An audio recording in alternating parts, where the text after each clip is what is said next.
Unlike the quiet fire stations felt, there was noisy around Cardiff city centre.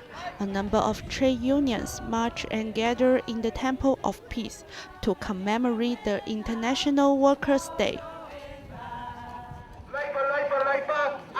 It comes as firefighters across Wales go strike to protest over government plans to raise the retirement age and pension contributions.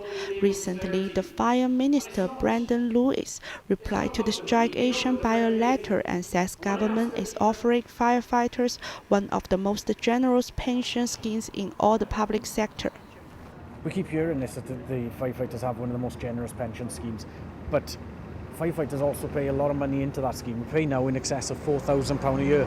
At the beginning of April, we've seen our contributions increase again, and we're paying a lot of money for a pension scheme. But the proposals at the minute don't tell us how much we're going to be paying on the new scheme and what will happen to firefighters who are unable to maintain their fitness if they can't work until they're 60 years of age, as is the proposal from the government. So we need to know, we need the answers to these questions before we can decide whether to accept their proposals or not. And at the minute, as I say, the government are unwilling or unable to negotiate with us, and this is why we find ourselves taking this action now. Fitness test is a great concern to Alice, who was as a fireman more than 24 years.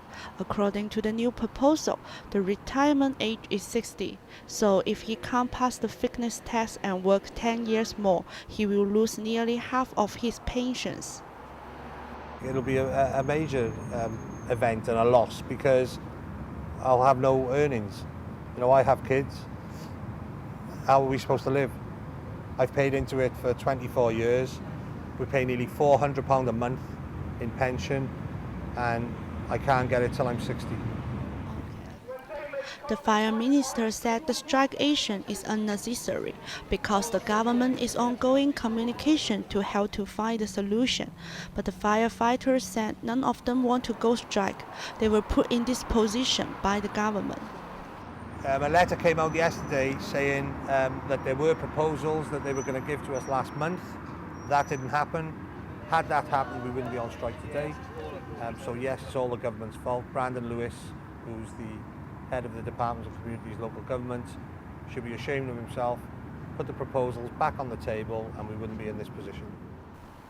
The strike will last 3 days. During this time, the auxiliary firefighters, who has been trained for 2 weeks, will take care of the fire emergency service in Cardiff. So the firefighters call on the citizens to pay more attention on their fire safety, and they will come back to work in next few days.